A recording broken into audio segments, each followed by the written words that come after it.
గౌరవ ముఖ్యమంత్రి వర్యులు శ్రీ నారా చంద్రబాబు నాయుడు గారికి, గౌరవ మంత్రివర్గ సభ్యులకి, గౌరవ శాసనసభ్యులకి నా హృదయపూర్వక నమస్కారం.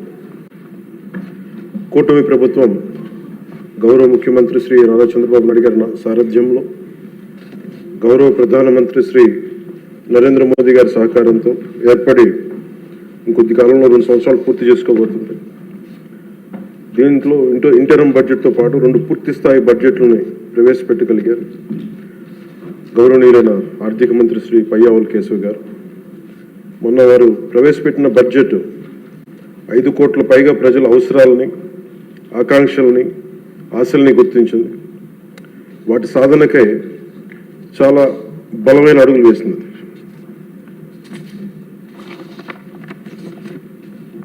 పర్టికులర్ ఇది మనకున్న ఆర్థిక పరిస్థితులు కానీ, 2014 రాష్ట్ర విభజన జరిగినప్పటి నుంచి కానీ, 2019 నుంచి 24 వరకు ఒక అరాచకమైన అనిశ్చితితో కూడిన ప్రభుత్వం కానీ, ఈ కేయాటిక్ ఇలాంటి గందరగోళం మధ్యలో, ఇంత అవకతవకల మధ్యలో కూడా చాలా 3,32,205 కోట్లతో బడ్జెట్ చాలా చాలా ఉన్న పరిమితమైన వనరుల్ని,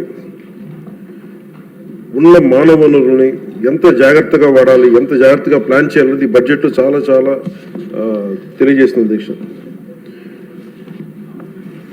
ఇందాక నేను చెప్పింది మన ప్రజల అవసరాలని, ఆకాంక్షలు నేను చెప్పడానికి కారణం, కూటమి ప్రభుత్వం ఈ ఏడాది కేవలం సామాజిక పెన్షన్ల కోసమే దాదాపు 33,000 కోట్లు పైగా ఖర్చు చేయనుంది. ఇది ఎలాంటి పరిస్థితుల్లో ఖర్చు చేస్తున్నామంటే, గత ప్రభుత్వం 9.74 లక్షల కోట్ల అప్పుల్ని సృష్టించి మనకు ఆర్థిక విధ్వంసం నుంచి మనల్ని నెట్టేస్తే, ఇలాంటి పరిస్థితుల్లో ఏ నాయకుడికైనా సరే, ఏ పార్టీకైనా సరే చాలా ఒక అస్తవ్యస్తంగా ఉండే పరిస్థితులు. దీంట్లో వీటన్నిటిని తట్టుకొని దానికి ఎలాంటి ఆలోచన విధానం ఉండాలి ఆ వ్యక్తికి అని చెప్పడానికి ముఖ్యమంత్రి గారు ఒకసారి ఆలోచించాలి. పయ్యావుల కేశవ్ గారు ఆ రోజు బడ్జెట్ ప్రసంగంలో వారు చాలా బ్యూటిఫుల్ కోట్ చేస్తూ వెళ్ళారు. దాంట్లో ఒకటి రవీంద్రనాథ్ ఠాగూర్ గారు చెప్పింది, తాను నాటిన చెట్ల నీడలో తాను ఎప్పటికీ కూర్చోలేనని తెలిసిన భావితరాల కోసం చెట్లు నాటి వ్యక్తి జీవితం యొక్క నిజమైన విలువను అర్థం చేసుకున్నవాడు అన్ని విశ్వకవి రవీంద్రనాథ్ ఠాగూర్ గారి మాటల్ని ఇక్కడ ఆయన ఉటంకించారు అధ్యక్ష. ఇది వారిని ఎలా కంపేర్ చేశారంటే, ఒక దూరదృష్టి, దక్షత, దార్శనికత ఉన్న గౌరవ ముఖ్యమంత్రి వారు చంద్రబాబు నాయుడు గారితో కంపేర్ చేసి చెప్పారు అధ్యక్ష. ఎందుకంటే మనకు ఉన్న పరిస్థితుల్లో ఉన్న పరిమితమైన వనరుల్ని, ఉన్న మానవ వనరుల్ని ఎంత సమర్థవంతంగా వాడుకోవాలి అని అనటానికి ఆయన దూరదృష్టి, ఆయన పరిపాలన దక్షత, అలాగే ఆయన దార్శనికత, ఈ 2 ఈ బడ్జెట్లో చాలా స్పష్టంగా ఆయన గైడెన్స్ కానీ, వారి పయ్యావుల కేశవ్ గారితో కలిసి వారు దీన్ని తీసుకొచ్చిన విధానం కానీ మనస్ఫూర్తిగా గౌరవ ముఖ్యమంత్రి గారికి మనస్ఫూర్తిగా ఈ సభ తరపున వారికి అభినందనలు తెలియజేస్తాను. అండ్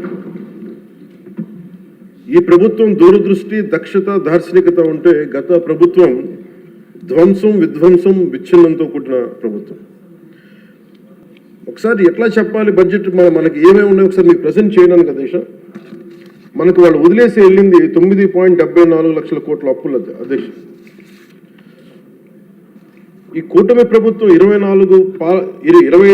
నెలలు పాలన సాధించింది ఏంటని చెప్పడానికి ఉదాహరణకి, అంటే ఎలా ఉన్నారంటే, వీళ్ళు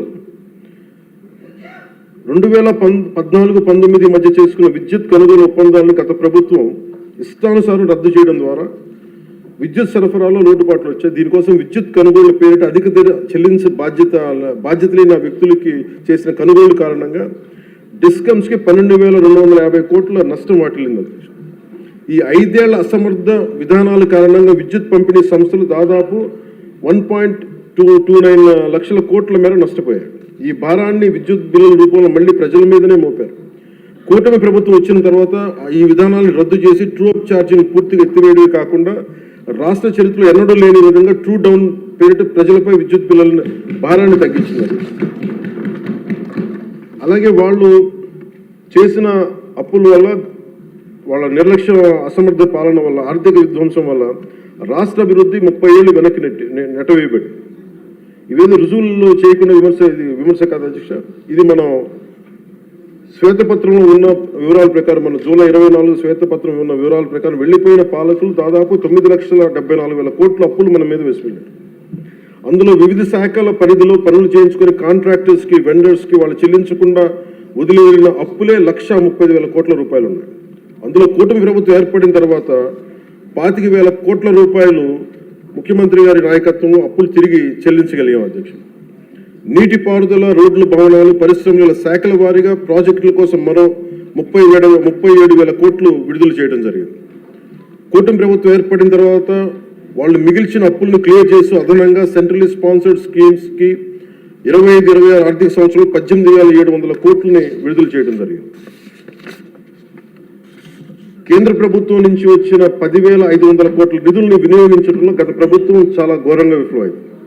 అందులో 1,800 కోట్లు PMAY అర్బన్ రెజ్యువనేషన్ మిషన్, ప్రధానమంత్రి Ayushman Bharat, pre matric scholarship for OBC, EBC, denotified తెగలు, PMSSV కింద రావాల్సిన పోస్ట్ మెట్రిక్ స్కాలర్షిప్లు చెల్లించకపోవడంతో వెనక్కి వెళ్ళిపోయాయి.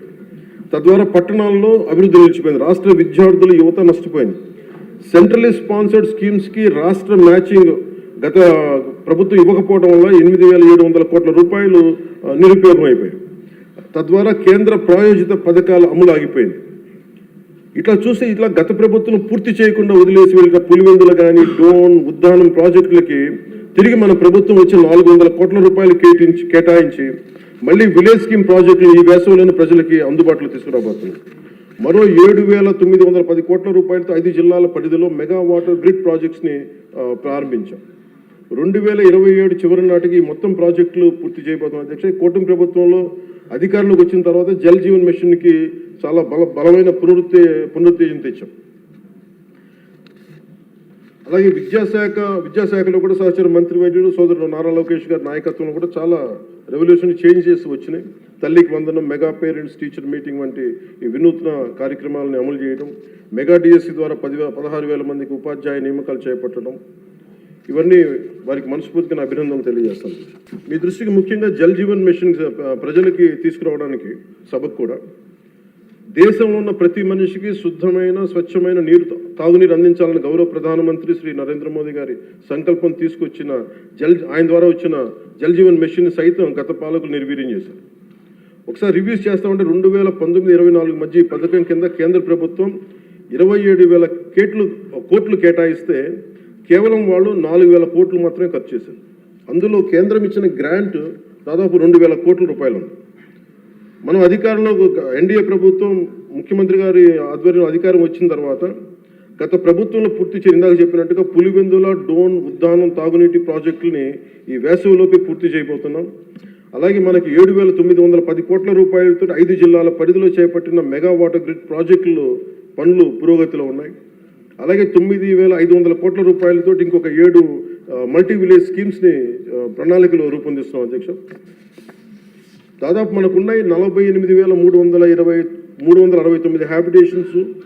దీంట్లో మేము నిన్న మొన్న ఈ మధ్యన రివ్యూ చేస్తూ ఒకటే మేము అడిగింది ఏంటంటే, గౌరవ ముఖ్యమంత్రి గారితో మాట్లాడుతూ మనకున్న మల్టీ విలేజ్ స్కీమ్స్ కాకుండా మనకి సింగిల్ విలేజ్ స్కీమ్స్ కూడా మనం ఏదైనా చేయాలని మాట్లాడితే ముందస్తుగా ఒక 3,000 బాగా గొంతెండిన గ్రామాలను గుర్తించాం అధ్యక్ష.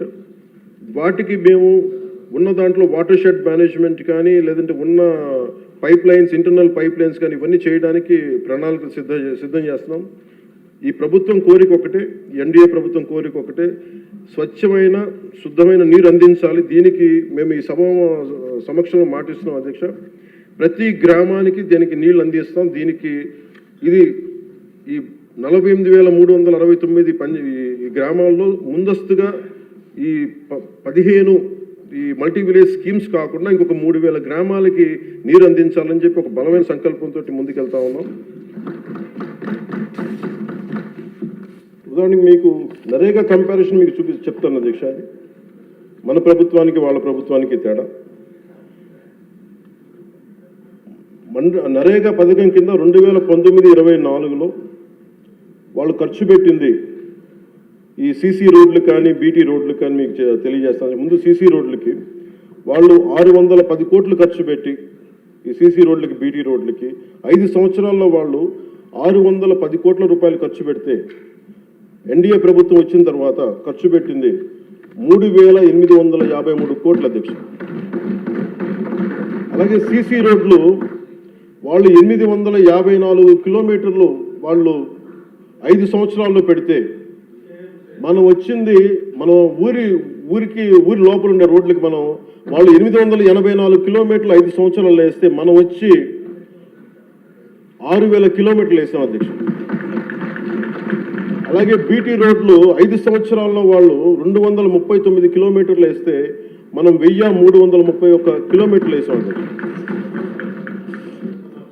అలాగే ఆల్ స్కీమ్స్ మన రూరల్ డెవలప్మెంట్కి సంబంధించి వాళ్ళు మొత్తం పెట్టిన ఖర్చు అధ్యక్ష 5 సంవత్సరాలు వాళ్ళు పెట్టిన ఖర్చు 4,610 కోట్ల రూపాయలు అయితే మనం ఖర్చు పెట్టింది 11,506 కోట్ల రూపాయలు ఖర్చు పెట్టాం. సీసీ బీటీ రోడ్లు అన్ని కలిపి 8,100 కిలోమీటర్లు వాళ్ళు 5 సంవత్సరాలు వేస్తే మనం ఇంకా 2 సంవత్సరాలు పూర్తి కాకుండానే 17,551 కిలోమీటర్ల రోడ్లని ఈ రోజున మనం పూర్తి చేయడం అలాగే పర్మిషన్స్ ఇవ్వడం జరిగింది. ఇది మీకు ఎందుకు చెప్తున్నానంటే అధ్యక్ష, మనం నిజంగా కనుక చెయ్యాలి ప్రజలకి అనుకున్నప్పుడు గౌరవ ముఖ్యమంత్రి గారి ఆధ్వర్యంలో చాలా అద్భుతంగా రకరకాల దారులు వెతికాం. మనకి అప్పులు మిగిలిపోయినాయి, కష్టాల్లో ఉన్నాం, ఉన్న ఒక 100 కోట్లు ఎలా సర్దాలి, దేనికి ప్రయారిటైజ్ చేయాలని చెప్పి ఇది మా చిత్తశుద్ధి అంతా ఏంటంటే లాస్ట్ మైల్ జనానికి ఎలా అందించాలి అన్న ఒక తపన ఈ రోజున మనం ఇంత బలంగా ముందుకు తీసుకెళ్తాం అధ్యక్ష. అలాగే గ్రోత్ రేట్ ఆఫ్ ఆంధ్రప్రదేశ్ 2014-19 వచ్చినప్పుడు మనకి విడిపోయినా కానీ 13.50% మనకు ఉన్నప్పుడు అదే 19-24 వచ్చేటప్పటికి 10.5% పడిపోయింది. కానీ మనకి 9 లక్షల పైచులకు అప్పు ఉండి మనకి పోలవరం లాంటి ప్రాజెక్ట్ని నిర్వీర్యం చేసి అమరావతిని కట్టకపోయినా కానీ స్టిల్ మన ఇన్ని దెబ్బలతో పాటు మన ఎదురు దెబ్బలు తింటూ కూడా గౌరవ ముఖ్యమంత్రి గారి ఆధ్వర్యంలో నాయకత్వంలో రాష్ట్ర ప్రభుత్వం 24-25 సంవత్సరానికి కానీ 11.75 ఆర్థిక అభివృద్ధిని చూపించిందంటే ఇది ఎంత బలమైన దార్శనికతతో కూడిన ఈ లీడర్షిప్ ఉందో మనకు తెలియజేస్తా ఉన్నది. సో మనస్ఫూర్తిగా ఇది నేను గౌరవ ముఖ్యమంత్రి గారికి నేను ధన్యవాదాలు తెలియజేసుకున్నాను. అలాగే క్యాపిటల్ ఇన్వెస్ట్మెంట్ ఇన్ఫ్రాస్ట్రక్చర్ డెవలప్మెంట్కి 2019-24కి మనకి వాళ్ళకి 16,000 కోట్లు వస్తాయి. ఈ ప్రభుత్వం రాగానే 24-25కి 32,712 కోట్ల రూపాయలు ఇన్ఫ్రాస్ట్రక్చర్ డెవలప్మెంట్ కానీ క్యాపిటల్ ఇన్వెస్ట్మెంట్ కానీ పెట్టింది. అలాగే 25-26కి 53,915 కోట్ల రూపాయలు ఇవ్వడం మనకి కేటాయించడం జరిగింది. ఇది చాలా బలమైన మనకి ఆశయాలను ముందుకు తీసుకెళ్తా ఉంది అధ్యక్ష. దీనికి నేను కోరుకుంటుంది కూడా ఈ అలయన్స్ చాలా బలంగా ఉండాలి అనేది నా ప్రజల సభ్యులందరికీ కూడా నేను నా ఆకాంక్షని నా ఆశయాన్ని తెలియజేస్తాను.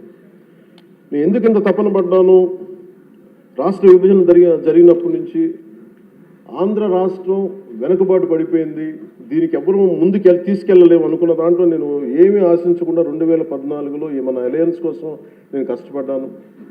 అలాగే 19లో కూడా ఉండాలని కోరుకున్నాం, అది పరిస్థితుల్లో కుదరలేదు. కానీ 24కి వచ్చేటప్పటికి నేను పార్టీ పరంగా అన్ని తగ్గి అన్ని రకాలుగా ఎందుకు పెట్టానంటే ఇది నేను పార్టీగా గెలవడం కంటే కూడా నేను ఇండివిజువల్గా సాధించడం కంటే కూడా నేను కోరుకుంది 5 కోట్ల మంది ప్రజల ఆకాంక్షల్ని ఆశయాల్ని ముందుకు తీసుకెళ్లాలని ఒక నా తపన. ఇది ఎట్టి పరిస్థితుల్లో కూడా నేను కోరుకుంటుంది. ఇప్పుడిప్పుడే మనం చిన్నపాటి ఒక 1 పాయింట్ అభివృద్ధి చూసాం మనం ఇప్పటికీ. ఇది ముందుకెళ్ళాలి, ఇంకా మన ఆకాంక్షలను ఆశయాలు ముందుకు తీసుకెళ్ళాలి అంటే ఇది మనలో ఉన్న ఏమన్నా సరే చిన్న సవరణలు ఏదైనా చేసుకుంటే అందరం ముందుకెళ్ళాలి. ఈ ప్రభుత్వానికి ముఖ్యమంత్రి గారికి బలంగా నిలబడాలని మనస్ఫూర్తిగా కోరుకున్నాను అధ్యక్ష. అలాగే మీ దృష్టికి ఒక కీలకమైన విషయం తీసుకురావాలి అధ్యక్ష. మన దేశంలో 140 కోట్ల ప్రజల భవిష్యత్తు నిర్ణయించే విధంగా భారత రాజ్యాంగాన్ని అమలు చేయడానికి మరి ప్రజాస్వామ్యాన్ని పరిరక్షించడానికి రాజ్యాంగ నిర్మాతలు 3 ప్రధాన వ్యవస్థలను ఏర్పాటు చేశారు. వన్ ఇస్ శాసనసభ వ్యవస్థ, లెజిస్లేటివ్, ఎగ్జిక్యూటివ్ అండ్ జ్యుడిషియల్. ఈ 3 వ్యవస్థలు పరస్పర సమన్వయంతో ఎలాంటి ఆటంకాలు లేకుండా సమర్థవంతంగా పనిచేసినప్పుడే ప్రజాస్వామ్యం బలంగా నిలబడుతుంది. వీటిలో ఏ ఒక్క వ్యవస్థలోనైనా లోపాలు ఏర్పడుతుంది. ప్రజాస్వామ్య వ్యవస్థపై ప్రభావం చూపడం కాకుండా ప్రజలకి న్యాయం మరియు సేవలు చేయడం ఇబ్బందులు పెడతాం. ఇది ఎందుకు ప్రస్తావించానంటే అధ్యక్ష, ఈ మధ్య నేను మన గవర్నర్ గారిని కలవడం జరిగింది, అబ్దుల్ నజీర్ గారిని. జరుగుతున్నప్పుడు ఆయన నా దృష్టికి తీసుకొచ్చింది, ఈ national grid judicial data grid ప్రకారం దాదాపు 1,11,59,767 సివిల్ కేసులు, మరి 3,80,60,784 క్రిమినల్ కేసులు ప్రస్తుతం దేశవ్యాప్తంగా పెండింగ్లో ఉన్నాయి. ఇన్ని జరుగుతూ ఉంటే మీరు యాజ్ ఒక పొలిటికల్ మీరు లెజిస్లేటివ్ పవర్ ఉన్న మీరు ఏదైనా మీరు కూర్చోబెట్టి ఒకసారి మీ సభ్యుల దృష్టికి తీసుకెళ్ళి దీన్ని ఎలా తగ్గించగలం, ఈ లిటిగేషన్ ఎలా తగ్గించగలం మీరు కూర్చోబెట్టి ఒకసారి ఎలా ఫెసిలిటేట్ చేయగలరు ఒకసారి మీ సభ దృష్టిలో మీరు మాట్లాడడం చెప్తే నాకు నిజం చాలా వాస్తవం అనిపించింది. ఎందుకంటే మన దగ్గర ఉన్న కోర్టుల సంఖ్యకి ఇక్కడ ఉన్న మౌలిక సదుపాయాలకి రోజువారీగా నమోదవుతున్న కేసుల సంఖ్యకి మధ్య చాలా స్పష్టమైన అసమతుల్యత ఉంది అధ్యక్ష, ఇంబ్యాలెన్స్ ఉంది. ఈ పరిస్థితుల్లో ఈ కేసులని పరిష్కారం కావడానికి ఎన్ని దశాబ్దాలు పడుతుందో కూడా చెప్పడం చాలా చాలా కష్టం. అందుకని ముఖ్యంగా మీరు కోర్టుల పరిస్థితిని చూస్తే కనీసం మౌలిక సదుపాయాలు కూడా అందుబాటులో లేని పరిస్థితి కనిపిస్తూ ఉంది. ముఖ్యంగా మహిళా అడ్వకేట్ల కోసం టాయిలెట్స్ కానీ సదుపాయాలు కానీ చాలా చోట్ల లేవు, కనీసం వాళ్ళ విశ్రాంతి గదులు కానీ. రోజుకి వేలాది మంది కోర్టులకు వచ్చి వెళ్తూ ఉంటారు, వాళ్ళకి తగిన మౌలిక సదుపాయాలు కల్పించడం కూడా చాలా చాలా అవసరం. అందుకే బడ్జెట్లో న్యాయశాఖకు తగిన నిధులను కేటాయించే బాధ్యత లెజిస్లేటివ్ వ్యవస్థ పైన ఉందని నేను మనస్ఫూర్తిగా భావిస్తాను. ఈ సందర్భంలో ఈ సంవత్సరం గౌరవ ఆర్థిక శాఖ మంత్రి పయ్యావుల కేశవ్ గారు ప్రవేశపెట్టిన ఈ బడ్జెట్లో దాదాపు 100 కొత్త కోర్టు భవనాల నిర్మాణానికి 349 కోట్లని కేటాయించడం చాలా చాలా మనస్ఫూర్తిగా అభినందిస్తాను. గతంతో పోలిస్తే కూటమి ప్రభుత్వం న్యాయశాఖ చాలా ప్రాధాన్యత ఇస్తున్నప్పటికీ కూడా సభ దృష్టికి నేను తీసుకొస్తే ఇంకా మనం చేయాల్సిన పనులు చాలా చాలా ఉన్నాయనిపిస్తుంది. ఎందుకంటే ఆయన చెప్పింది, ప్రత్యేకించి గవర్నర్ గారు చెప్పింది, ఒక్క కేసు ఒకళ్ళ మీద ఉంటే మనందరికీ తెలిసి అందరం దాదాపు ముఖ్యమంత్రి గారు చెప్తే సభలో ఉన్న ప్రతి ఒక్కళ్ళ మీద ఏదో ఒకలాగా కేసులు ఉన్నాయి. మన మీద కేసు పడింది లేదంటే సగటు ఒక మనిషి మీద కేసు పడిందంటే మన ఒక్కళ్ళ మీద పడినట్టు కాదు, మన కుటుంబ సభ్యుల మీద, మన చుట్టుపక్కల ఉన్న దాదాపు 10 మంది మీద పడద్ది. ఆయన అబ్దుల్ నజీర్ గారు చెప్పింది కూడా, ఒక కేసుని మీరు ఒక వ్యక్తిగా చూడకండి, ఒక సమూహంగా చూడక 10 మంది మీద ఇంపాక్ట్ ఉంటుంది. మీరు కోటి కేసులు ఉన్నాయంటే దాదాపు 10 కోట్ల మంది ప్రజల మీద ఇంపాక్ట్ ఉంటుంది. అందుకని దాని మీద మీరు లిటిగేషన్కి మీరు ఆల్టర్నేటివ్ డిస్ప్యూట్ రిజల్యూషన్ మీరు పెంచే దిశగా మీరు ప్రభుత్వం ఆలోచిస్తే చాలా మంచిది అనేది వారు సూచనప్రాయంగా తెలియజేశారు అధ్యక్ష. అలాగే కేసుల స్వభావం క్లిష్టతను బట్టి చిన్న చిన్న వివాదాలను ఏడీఆర్ సెంటర్ల ద్వారా పరిష్కరించేలా చర్యలు తీసుకుంటే కోర్టులపై ఉన్న భారం తగ్గుతుంది. ఇవే కాకుండా కొత్త కోర్టు భవనాల నిర్మాణం మాత్రమే కాకుండా ఇప్పటికున్న కోర్టులన్నింటిలో కూడా కనీసం మౌలిక సదుపాయాలు కల్పించడం అత్యంత అవసరం. ముఖ్యంగా టాయిలెట్స్ కానీ, తాగునీటి సదుపాయాలు కానీ, కంప్యూటర్స్ కానీ, సర్వర్స్ కానీ, నెట్వర్కింగ్ వ్యవస్థలు, డిజిటల్ రికార్డ్ మేనేజ్మెంట్ వంటి ఐటీ మౌలిక సదుపాయాలని అభివృద్ధి చేయాలి. అలాగే కోర్టులు మరియు జైళ్ల మధ్య వీడియో కాన్ఫరెన్సింగ్ వ్యవస్థలను విస్తరించడం, ఆటోమేటెడ్ కేసు నిర్వహణ వ్యవస్థలు అమలు చేయడం వంటి సాంకేతిక పరిజ్ఞానాలను ఉపయోగించుకోవడం ద్వారా విచారణ వేగాన్ని పెంచి ఖర్చులు కూడా తగ్గించవచ్చు. సో అధ్యక్ష, ఈ అంశంపై గౌరవ ముఖ్యమంత్రి శ్రీ నారా చంద్రబాబు నాయుడు గారి నాయకత్వంలోని కూటమి ప్రభుత్వం సమగ్రమైన ఒక చర్చ జరపాలని, అవసరమైతే గౌరవ గవర్నర్ మరియు సుప్రీంకోర్టు మాజీ న్యాయమూర్తులు అయిన జస్టిస్ అబ్దుల్ నజీర్ గారి విలువైన సూచనలు కూడా తీసుకుని ముందుకు సాగితే మరింత మెరుగైన ఫలితాలు సాధించవచ్చని సభ దృష్టికి నేను తీసుకొస్తాను.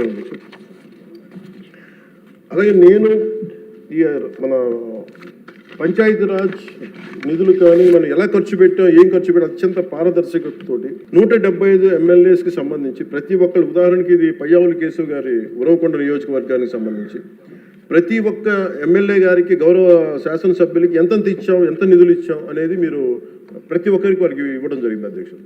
ఇందులో ఎవరికి కూడా నా దృష్టికి ఏ సమస్య వచ్చినా, పంచాయతీరాజ్ శాఖకు సంబంధించి ఏది వచ్చినా కానీ, ఆర్డబ్ల్యూఎస్ కానీ లేదంటే ఫారెస్ట్ డిపార్ట్మెంట్ ఏది వచ్చినా సరే ప్రత్యేక శ్రద్ధ పెట్టి ఉన్న పరిమితమైన నిధులనే అందరూ ఒకళ్ళకి ఇవ్వకుండా కూడా పార్షియాలిటీ చూపించకుండా ఉన్నంతలో అందరికీ న్యాయం జరిగేలా మేము చేస్తామని, ఇది మీ ద్వారా ప్రతి ఎమ్మెల్యే గారికి, ప్రతి గౌరవ శాసనసభ్యులు ప్రతి ఒక్కరికి పంచాయతీరాజ్ శాఖ అందజేస్తున్న అధ్యక్ష. ఇది మీ దృష్టికి తీసుకొస్తా ఉన్నాను. ఇది మీ నియోజకవర్గాల్లో మీకు ఎంత ఖర్చు పెట్టాం, ఎలా చెప్పాం, మీరు చాలా సగర్వంగా మీరు చెప్పుకునేలా ఉంటుందని తెలియజేసుకున్నాను అధ్యక్ష. ఏమండి, థ్యాంక్ యూ.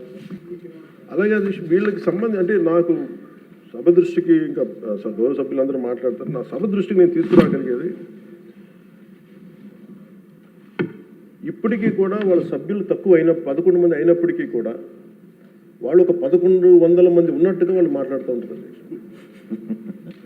అంటే మనం ఎందుకనంటే వాళ్ళు చెప్పిన దాన్ని చాలా బలంగా నమ్ముతారు.